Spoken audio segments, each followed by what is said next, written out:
Alright, welcome back to Kerbal Space Program. We are floating around Kerbin here. I keep calling it the Earth. I'm going to just do that out of habit. So I've turned the SIS back on, and we're going to be doing another burn here to decrease our periapsis there.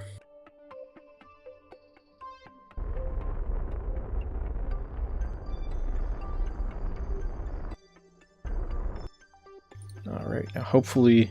yeah, so we will run out of burn. I won't be able to get us all the way down there, but I might decrease it anyways. I don't know if... I think that should be enough to get us in on the first pass, so...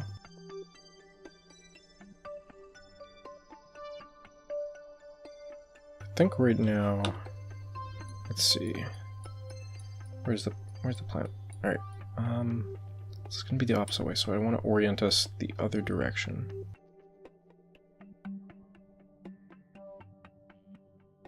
We're going to run out of electric charge again, but I'm getting us in the right, facing the right way now, so we don't have to worry about it later.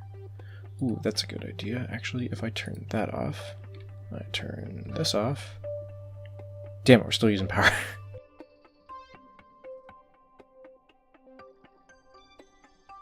Pilot control. I can too.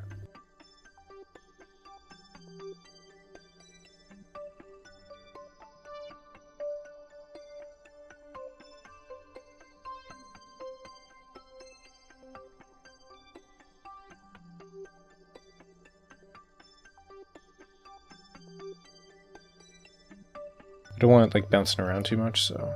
actually, I can just fucking turn this off. That's a fucking smart idea, Ryan. God. Forgot I could do that. You can just turn off your resources so you can't use them no matter what. There's no life support in the game, so you don't really have to worry about like oxygen or anything like that. So there's really no reason to have electricity running if you're not using it.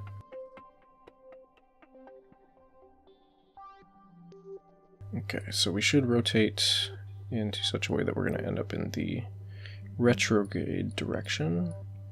And okay, we now... I want to point myself this way. Oh, I'm going to turn on the electricity again. I'm going to start boosting. So this'll decrease our speed coming into orbit a lot, which is what I want to do. But I'm going to run out of that soon, so I got to make sure we have a bit of electric charge when we come down. Okay. Now, we're starting to take heat from the atmosphere, so I want to make sure that our heat shield is the one taking the bulk of the damage there. Just orientate us a little bit. I don't know if it's orientate or orient. I don't know which one it is. Okay, let's hope for the best. Let me get rid of this maneuver. So you don't need it anymore. So what's our orbit look like? Yeah, we're gonna hit the ground. So we're not gonna be doing a second pass on this shit. What's happened? We run out of electricity?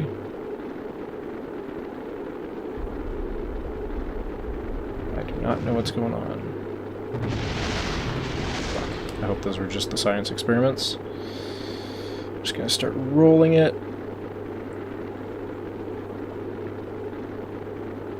I'm not sure why we ended up rotating this way.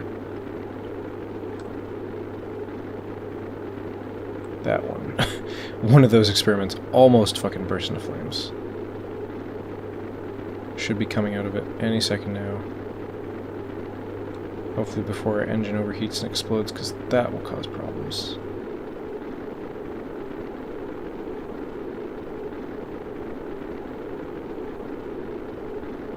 Run out of electricity soon.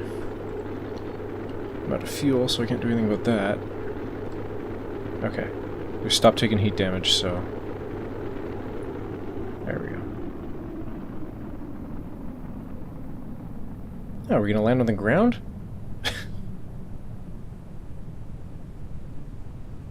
Can't do that when I fucking try.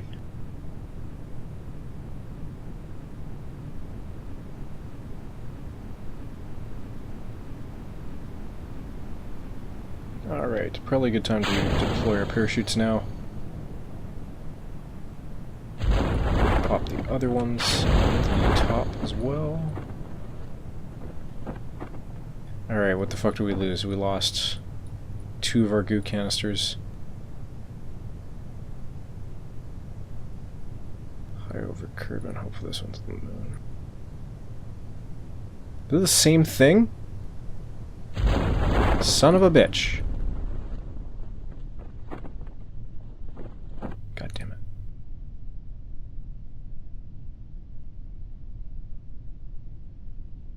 Well, that doesn't help. Okay. Well, it's mostly successful. Get us closer to the ground here.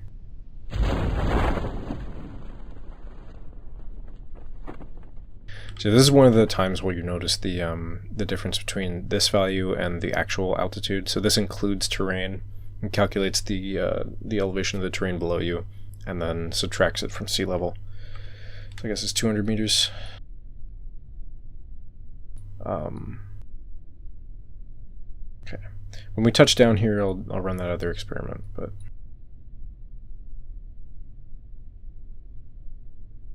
With this game, you want to be careful when you're doing time warp, because if you're going real fast, it can mess with the physics too much and destroy things. Alright, we're 100 meters up now.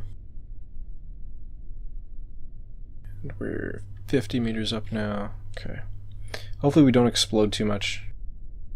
The engine might. Oof, didn't, but. Ugh, okay.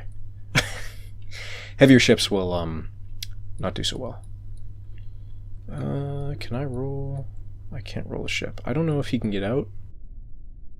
So anyway, we can start by doing the experiment here. Should give us at least some biome. Shores, yeah. Can you get out? Fuck, he can't get out. I can't roll this either because I'm out of electricity. So that's when the battery comes in handy. Alright, let's recover our vessel and see how we did. 187. That's pretty good. So we lost 2 of our science experiments, but that's pretty good. Yeah, there's also little bonuses. So recovery of vessel returned from a flyby of the moon. There might be one. Nope. Sometimes in the other like campaign kind of things, you'll get like world first, like we just passed the moon, like here's like money, but not this time. All right, anybody better show up? No. Well, that goes a lot of shit. So we could totally buy like 3 of these things, if not 4. So I'm gonna start with the batteries because we will need those. So now what do we have? We can do any of these at the moment because we got 90. So we can do landing stuff, which will allow us to land on the moon. Advanced flight control will give us better control with the SAS. So the automated stabilization of the craft. Space exploration. This is just a larger crew cabin, a ladder. I like these ladders though, they're useful. Landing gear wheels for rovers. And this is for miniaturization. I usually skip this. It's not really super important. It is if you're using probes and small objects and stuff, but I rarely do that. This one is where we're going to start getting larger batteries. There's lights, there's radiators, but mainly the remote control probe systems. So eventually you'll get to the better ones here. There's one in these that I really like. Is this one? Automation. Before that one. There, this one. I think this is one of the ones that I use quite often, almost on every ship. I put one of those in there even if I've got a pilot so they can leave and do stuff. But that's a ways away. Like, a ways away. Okay, we do landing, thermodynamics, aerodynamics, more plane parts. Planes are something that I might start doing when I start running out of easy access to science. Advanced construction, some more aeronautic stuff, aerodynamic stuff, larger decouplers. And fuel, so even bigger tanks. Might not be such a bad idea. This external fuel duct is useful too, but we can't get the larger engines here. I don't really need those engines. I need the big ass engine over here, so I can't get to it without it. So I should probably just go for this one with the new booster. I'll grab that. Grab another engine. Oh, 0.5. Okay, I will do a surface sample of one of the buildings or something. Alright, here's a quick way to gather a bunch of science. Let's do this. These guys on here. Rotate them a little bit.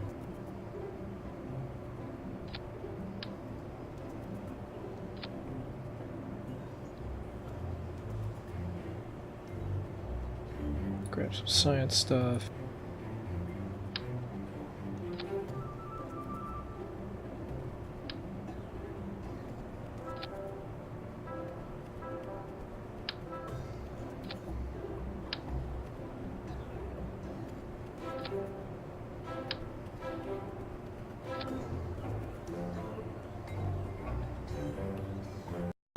Okay, this is unmovable, but it's exactly designed what it needs to do. So, like I said, each of the locations is its own biome, so the runway. So we got goo from there, we got pressure data from there, we got a surface temperature from here, and we can run the big ass one. This gets us 7.5. We can do a crew report, and we can have Jeb jump out here, take a surface sample, and do an EVA report, and we will get back in and recover that vessel.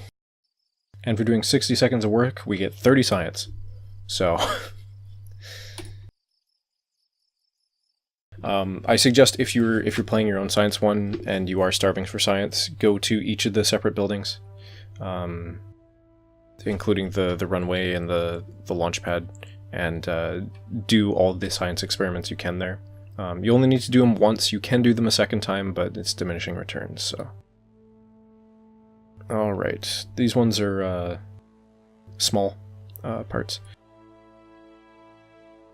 Could do fuel, but what I want is to start getting the massive engines there. And a big-ass booster, too. Alright, that'll be all for now. So, let's see what our next ship can kind of look like. So the one we got right now is this. So, we just got the, like a probe.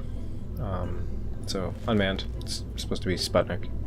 Now we have larger fuel tanks. So if you look at the size of these, it's the size of essentially 3 of the smaller ones there. 1, 2, 3. Yeah. So I can rebuild the ship with less parts, which is better for your computer. I don't think it really makes much of a difference in the actual game. But we also got this massive booster, which is larger than the engines that we have. So instead of these little things, I can put these things on instead. And they've got way more solid fuel in them. And they've got more thrust. How much thrust do they have? 593? Yeah. It's like 5 times the amount of the one that we were just using. Almost 3 times, sorry. So we got this engine. This engine's kind of useful. It's really small, and it's not super powerful, but what it does have is a large steering range. It's comparable with this one. Sort of. Yeah, I'm getting shitty audio stuff again. And then we got this massive thing. So this is larger than our actual rocket. Like, this size here is for the next size of fuel tanks, which we don't have any of. Like, you can see they're tiny. So that's kind of what those belong with. I might have... do I have an adapter? I do. So I do have an adapter. I could put it on smaller fuel tanks. Like that. But that looks silly. So we also got this. This is one of the mod things, so I can start scanning plants, which I might do. We've got a battery. And some more parts. These ones are actually, one of these. This one? Yeah, so this one and the one below it can both actually steer. So they're not just fins anymore. Is that everything I got? That's everything I got. Okay, well, I'm going to redesign this rocket a little bit. I might, I'll probably just streamline it. I'll take out the fuel tanks and make them just the larger ones, essentially. I might fix something on the edges here. I'll change out the boosters and stuff. But I will do that in the next episode, and you guys will see that on the launchpad when we come back. Hopefully you're enjoying this. I do plan to finish Dead Space. I've just been trying to get all this stuff done while I'm in school, and got like exams and stuff going on right now, so I'll be done soon. Hopefully. It seems like it's just never going to end. I'll talk about that eventually, probably. Anyways, thanks for joining me, guys, and I'll see you next time.